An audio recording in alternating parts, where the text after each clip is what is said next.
Hi everyone and welcome to एडीलिव। तो आज इस वीडियो में हम देखने वाले हैं आपके सीबीएसई क्लास 12th इंग्लिश के पेपर का एनालिसिस कि पेपर कितना टफ था या कितना इजी था। ठीक है, तो सबसे पहले हम स्टार्ट करेंगे कुछ की हाईलाइट्स से। आपका जो एग्ज़ाम था आज, ये क्लास 12 का एग्ज़ाम था CBSE board 11 March, and subjects थे English elective and English core. ठीक है, तो एग्ज़ाम है एंड 10:30 से 1:30 तक हुआ था। एंड टोटल 100 मार्क्स का पेपर होता है जिसमें 80 मार्क्स की थियरी एंड 20 मार्क्स का इंटरनल असेसमेंट।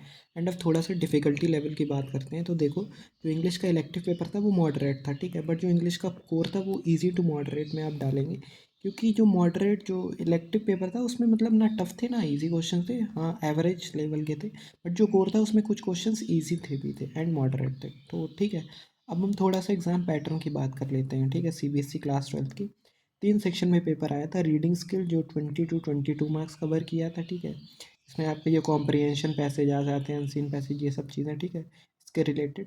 एंड जो सेक्शन बी है जो क्रिएटिव राइटिंग स्किल्स है, जो आर्टिकल, नोटिस, ईमेल, ठीक है, तो ये 18 to 20 मार्क्स कवर किया था।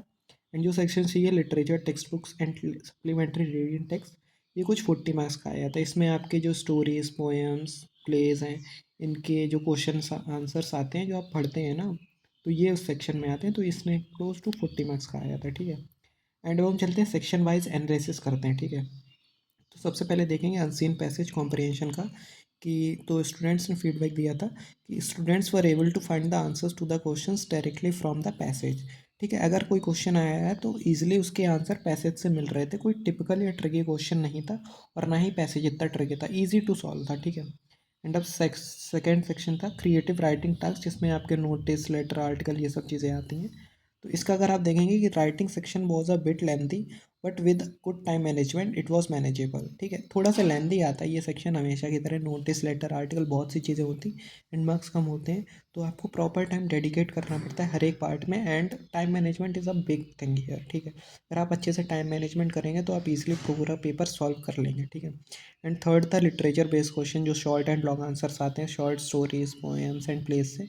तो if students had the clarity of themes and characters of various chapters in literature, then they would have been able to attempt the answers easily in brief। ठीक है, so the thing is, अगर आपको थोड़ी सी भी अच्छे से knowledge है characters की, थीम्स की, जो डिफरेंट डिफरेंट चैप्टर्स में दी गई है लिटरेचर की टेक्स्ट बुक्स में, तो आप इजीली सारे क्वेश्चंस को अटैम्प्ट कर सकते हैं। ठीक है, तो ये था सेक्शन वाइज एनालिसिस। एंड अब थोड़ा सा स्टूडेंट्स का रिएक्शन एंड टीचर्स के रिव्यू की बात कर लेते हैं। ठीक है, तो स्टूडेंट्स का रिएक्शन ओवरऑल। ठीक है, the students found the paper to be moderate but a bit lengthy for covering the unseen passage and comprehension section। ठीक है, तो ओवरऑल डिफ़िकल्टी बता रहे हैं कि थोड़ा सा लेंदी था, जिसमें आप सभी चीज़ें कम्प्लीटली कवर नहीं कर सकते हैं। ठीक है, मॉडरेट था बट पेपर पेपर। ठीक है, and reading section, the reading section was easy to attempt as students were able to find the correct answer.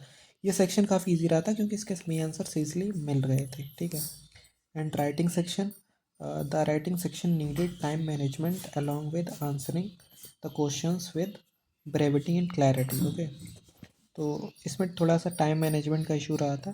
And then the literature section, if the students had understood the chapter easily and the story behind each character और theme, then it was easy for them to attempt the literature section. So जो proper चीज़ थी कि अगर आपको उस chapter की theme clarity है and question answers पता हैं, then you can easily solve all the questions correctly. ठीक है, and then comes here the teachers review. तो balance and structure, the paper was well balanced effectively covering all the important concepts in grammar and writing skills along with major focus on literature section. तो ठीक है, major focus literature पे ही दिया गया था and paper was well balance था, हर चीज़ को properly cover किया गया था ताकि कोई चीज़ मिस आउट ना रह जाए। And alignment with the NCERT, questions closely followed the NCERT text book benefiting well prepared student. तो पेपर हमेशा की तरह इस बार भी एनसीईआरटी से बहुत मिलता जुलता आया था। ठीक है, interpretative and critical thinking skills, some questions usually in the literature section were designed in a way to test the critical thinking। ठीक है, कुछ क्वेश्चंस ऐसे भी तो जो आपकी क्रिटिकल थिंकिंग को टेस्ट किया था। ठीक है, so overall paper well balance था एंड सभी चीज़ें कवर की गई थी। So that's it. अब हम इसके आंसर के भी सून अपलोड कर देंगे, so make sure to like the video and subscribe our channel and share this video to your all friends. Okay.